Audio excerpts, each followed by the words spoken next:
Hey folks, I'm here at IBMA World of Bluegrass 2024. This is my friend Maddie. This is my friend David. They're going to talk about mandolins. Thanks so much to IBMA for giving me the artist in residence position so I can record great content with all these folks. Take it away.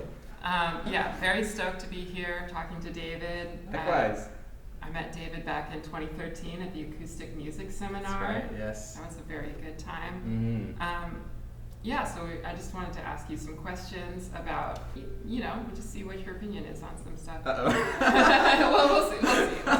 But just to start, could you maybe talk about who got you excited about the mandolin? Like when you were first starting, like who were you watching that was really inspiring you to practice and like work on stuff? Yeah, well, I grew up in South Carolina, and there were tons of mandolin players around me, but I didn't know about any of them, sadly. Sean Lane from Blue Highway, he lived like 20 minutes away, and I didn't figure out who Blue Highway was until I was in college, sadly, and I moved away at that point. So really the only exposure I had to mandolin was as a classic millennial through Nickel Creek and Chris Thiele's playing. So he was definitely a huge inspiration growing up, and I think right around the time I started playing mandolin, YouTube was just starting to be a thing. And I started to watch those Wood Songs videos of Mike Marshall and Chris Thiele playing together from their duo record. I guess it was Into the Cauldron at that time, but it was just like some of the coolest music I'd ever heard before and played flawlessly. Just the back and forth between those two masters was incredible to witness and definitely got me into playing. But I didn't actually know anything about bluegrass or anything about mandolin. And the only people nearby that I knew to play with was an Irish band. So I actually started playing Irish music. Knew nothing about Irish mandolin. Still don't really know much about Irish mandolin, but I just would try to learn fiddle tunes, and that's what kind of got me going. That stuff is a great right hand workout. Oh yeah, definitely. Very cool. What we wanted to talk about and get to is like, who do you see today who is getting young people excited about the mandolin? Because I feel like the landscape is a bit different now. For me, certainly it was Thiele also, and like that whole era. But so who do you see? Yeah, I don't know. I was actually just talking with Nate Sabat, the guy who plays bass in Mile 12 back in the day, and who we get to play with our band, the Foreign Landers, now. We were talking about when we first got into bluegrass, there was this chapter of kind of art grass, we call it, where it was like after the wave of Nickel Creek and Punch Brothers were kicking it and doing amazing stuff. There was all these great bands that popped up around Berkeley, and were doing really cool like chamber music, almost bluegrass interpretations.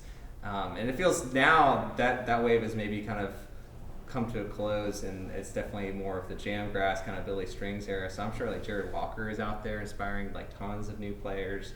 Look at someone like Wyatt Ellis too. I mean, he's still young, but he's just like absolutely crushing it and making more appearances on stage than almost any mandolin player these days. It's interesting. There's definitely like a wave of jam grass, also like a wave of traditional music too. Like I know Wyatt, I think, got into the music from listening to like Flatt and Scruggs and Bill Monroe and more traditional artists, and getting more into the progressive stuff through that avenue, which was kind of like the opposite story for me. I definitely was more drawn to the progressive stuff first, and then to the traditional stuff afterwards. It's kind of like a gateway drug, either way, I guess. But, totally.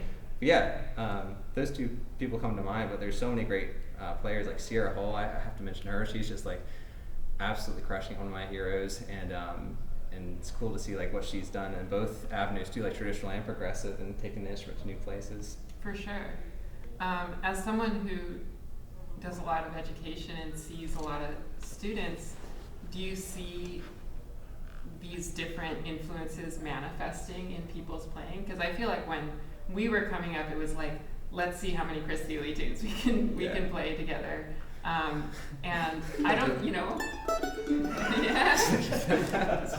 you see any trends in like what people are gravitating towards, or what sounds they're looking for? That's a good question. I online I mostly teach like fiddle tunes, just because that's kind of how I got into it. Like my teacher was Matt Flinner, and he got me into so much different music. But one of the primary things we learned together was he taught me to learn fiddle tunes by ear, I should say, and like learning solos from other mandolin players over fiddle tunes. And that's become such a huge part of my vocabulary that I love teaching that to other people.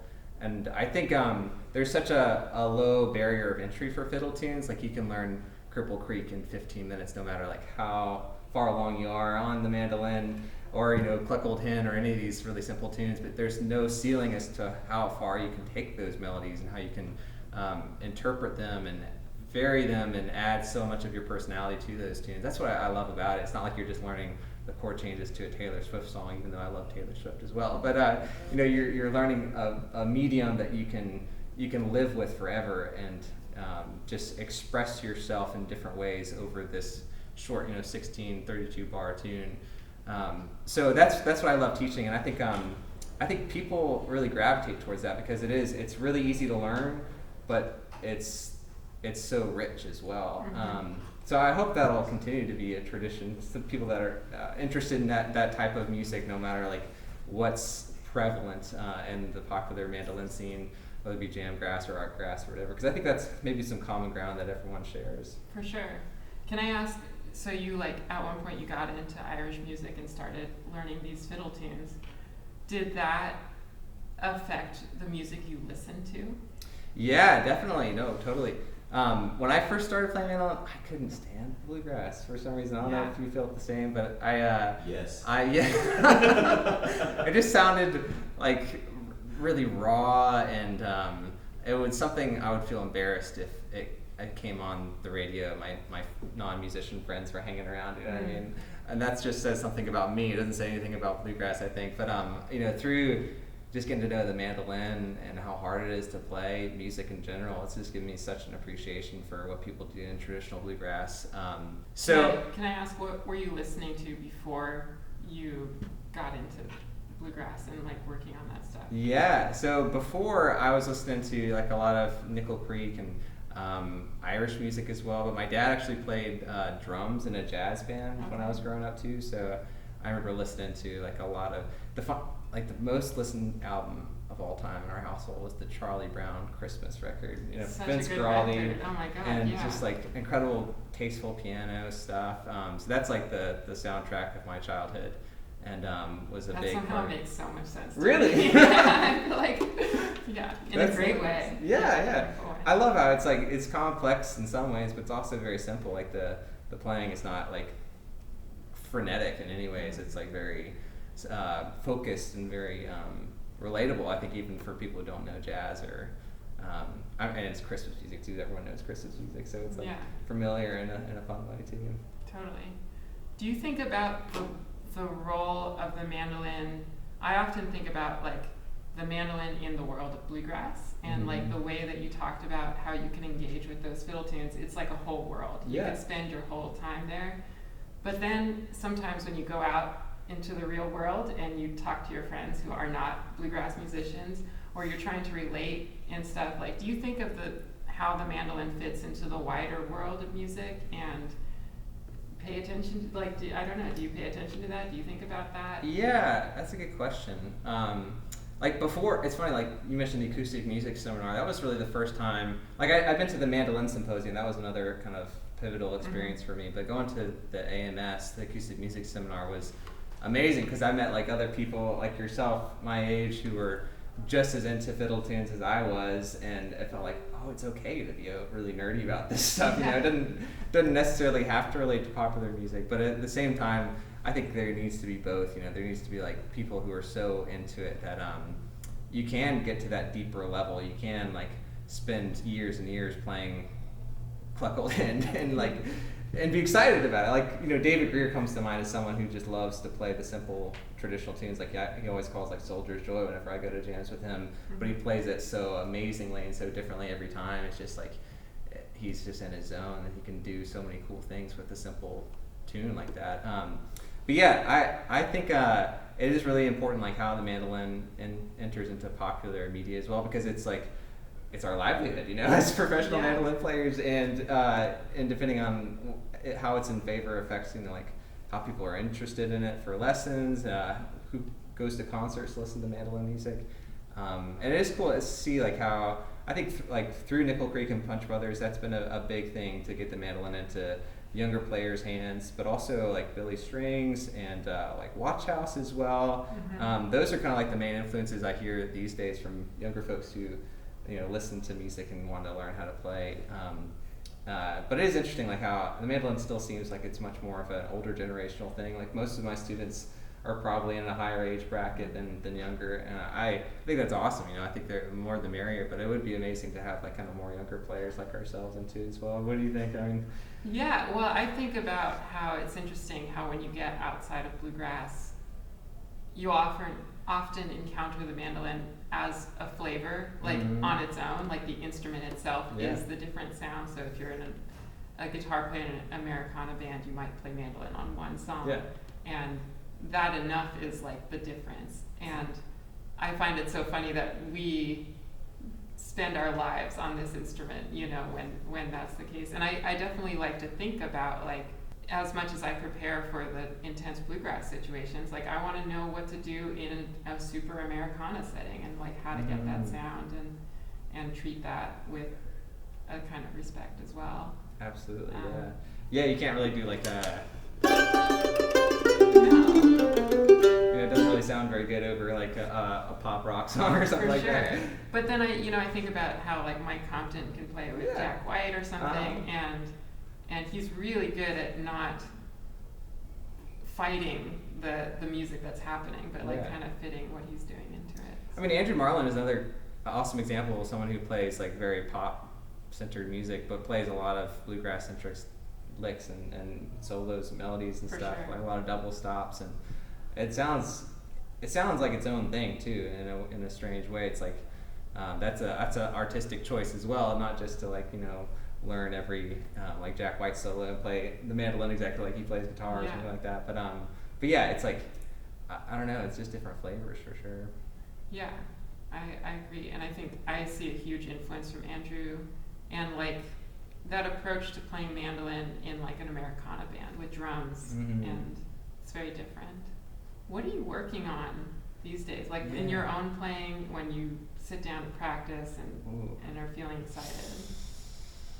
Call me out, man. I don't really practice as much as I would like to. Same. I think that's the case for all of us. When I practice, I feel like I remember Joe K. Walsh saying how when he practices, he's just putting out fires, and I feel like that a lot.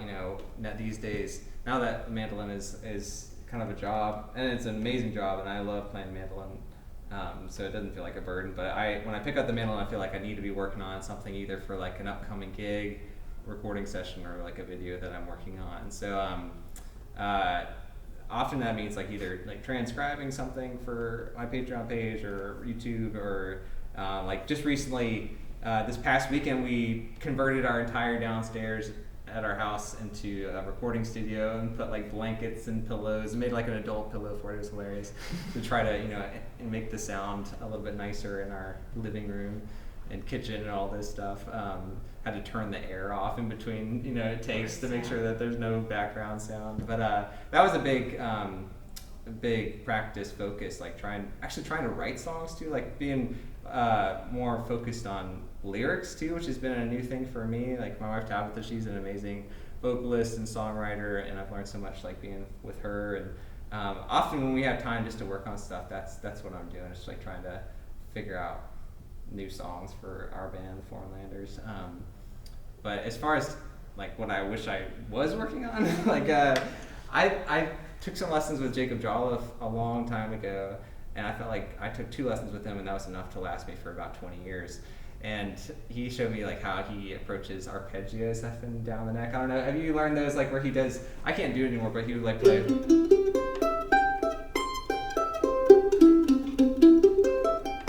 then like kind of shift up and down. And just learning like basically every single note for your C major chord up and down the fretboard and positions, so that way when it comes time to improvise, you just have this kind of matrix of notes that kind of highlight themselves on the fretboard, and you can get from one to the next really, really quickly. That's what I love about his playing too. He's just so harmonically focused. Even when he plays in bluegrass, you can just like hear the outlining structures that he's playing with in such a cool way. So that would be something I would pick up from time to time, or scale patterns for exercises. And then I think the biggest bang for your buck that I always forget is just like transcribing solos. You're the case study for that. Oh my word, you've learned so many solos I know, And I was scared to do that for a long time because I felt like I love Thile so much. Like everyone told me, just don't like just listen to Thile. Don't learn all of his solos because you'll just end up sounding like a copycat. And so that I feel like that held me back in some ways. I don't think that's good advice necessarily for a player. I think you should just dive into whatever you love fully and like absorb as much as you can, because you're gonna do that again with other artists down the line. If you love the instrument, if you love this music, you're gonna be inspired by other people as well. And the more you can learn from a certain player, the better. So and one of my conclusions with that is that it's impossible. Yeah. You will never Exactly. no matter how many solos you learn of your favorite player, you will never sound like it. And I have brought this up a couple times this weekend of a documentary I watched with Joe Cocker, the rock singer. Yeah. And he talks about how he's just trying to be Ray Charles. Like, Uh-huh. that is all he's doing. And he is failing miserably, but sounding fantastic. Yeah. And, and sounding like himself. And it's like a shoot for the moon and land among the stars kind of thing. Right.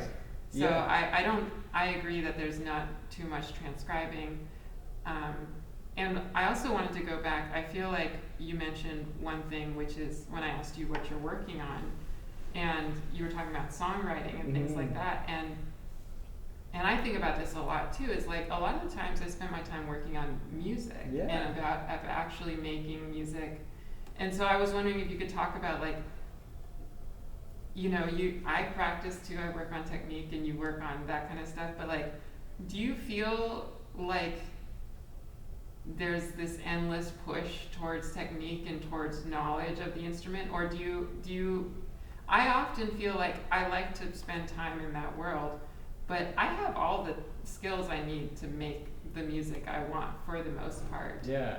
It's rare that I'm like, oh, I really can't do this thing that would be musically so much better. Yeah, I know. I mean, so do you think about that?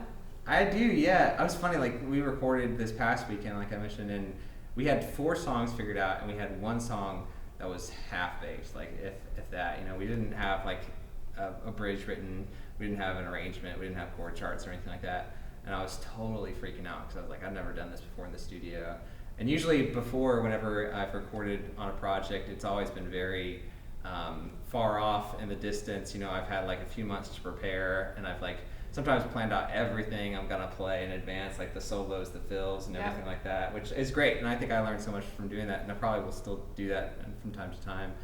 But it was so refreshing just to sit down. It took a day, but we sat down with Nate on bass, Julian Pinelli was playing fiddle, and me and Tabitha mandolin and guitar, and we just figured it out. And we wrote like a bridge, like on the spot, and figured out these cool, like, intricate melodies to play that were like almost like contrapuntal, and it ended up being like one of my favorite songs from the session. And it was just a reminder that, like, all the work you put in at the beginning is still there. Like, even if you aren't able to practice for 5-6 hours a day like we used to do back in the day, it's like it's still there. All that knowledge and experience is gonna ooze out in everything that you do later on. And I wish I did have 5 or 6 hours to spend doing that kind of stuff again, but I don't know, at a certain point I think it's more rewarding to work on, like, your own art, your own music, because I think if you think about, like, what your favorite artists do, it's mostly their original stuff. Like, I mean, there's always exceptions, like Tony Rice didn't write, like, a whole lot of songs, but he was, like, such an inspiration. But most of the artists I look up to have written, like, a huge body of work and original music, and have used that for a way of exploring their instrument and getting better at it. And that's what I want to do. I think I don't want to just be a jammer, even though I love jamming. I want to be an artist, and I want to, leave behind a body of work that people can appreciate and enjoy. So I think that's been the most fulfilling thing recently to work on. But you do have to, like, you have to put in your time, right? You have to, like, make sure that you do know the arpeggios and how to improvise and basic music theory. But the sooner you can jump in and make music, I think the better. In some ways, like, not knowing that stuff can be part of your artistic voice as well. It's like one of my favorite quotes is from John Hartford, who said that it's like your artistic voice is learning how to operate within your own limitations, or something to that. Style is based on limitations. Exactly. Is the quote. Yeah, I love that it's quote so good, as well. yeah. It's everything. It can apply to everything in life. You mentioned that going into the studio and preparing for the studio that you work out solos and compose solos. I think that this is something that is much more prevalent in bluegrass than people often acknowledge. Yeah. And I have a lot of thoughts on it. Do you want to talk about that? Yeah. Oh, it's so funny. When I first started out, like watching those Wood Song videos. I know there's a lot of improv going on, but at the same time, like listening to some early Thiele recordings, live versus the record, you can tell like there's some very similar things going on. Like Ode to a Butterfly, he plays that solo so much, man. Mm-hmm. It's like almost note for note. That was the one that I remember seeing that and being like, oh, he planned it. Like It was like, oh, you felt like being part of the mandolin Illuminati all of a sudden. Just like you just understand what's going on. I was like, I see this.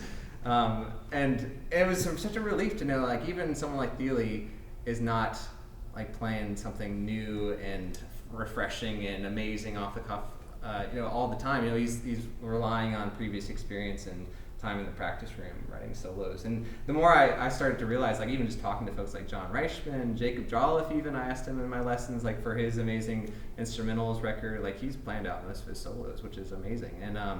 And I think you play differently that way too. Like I could not improvise the way that I play on records, and I think I'm thankful that I spent the time thinking out what I wanted to play ahead of time in most cases, because it ended up being better, even if it wasn't necessarily as in the moment as some people like to think. But I think that's the goal. It's like when you write a solo, you want it to sound as if it could have been played off the cuff.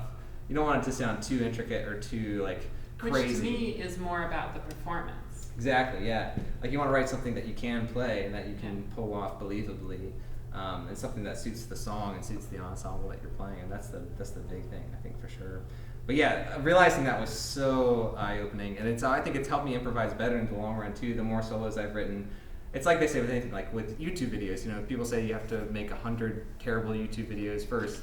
I think I'm still in the 100 there because I'm still figuring it out myself. But after you put in the grunt work, you figure out the formula and all these tricks. Just learn through the process of creating, and yeah, I feel like a better improviser for having done that, for sure. Yeah, for sure. I love that. I think about the idea that improvising is spontaneous composition, so you have to be able to non-spontaneously compose. I also think for myself a lot about the idea that the studio is aspirational. Yeah. And like I want it to be this kind of ideal version of my playing and myself, because to me that's the style is based on limitation of the studio. It's like disingenuous to pretend like we can't do another take or like punch something in or compose it or take our time to do it. Unless you do a record like Brian Sutton's Almost Live, where you define what's happening and totally. you say it's happening in real time. So There's a beauty in that as well. Like the mistakes, I think, are part of the charm in a live setting too. Like, or the imperfections, maybe not mistakes, but and it just depends on what you're going for sure. yeah, those were the ends of our questions. Do you want to play a tune or demonstrate any concepts? Let's play a song. Yeah. Play a tune. Play a tune. Yeah, maybe like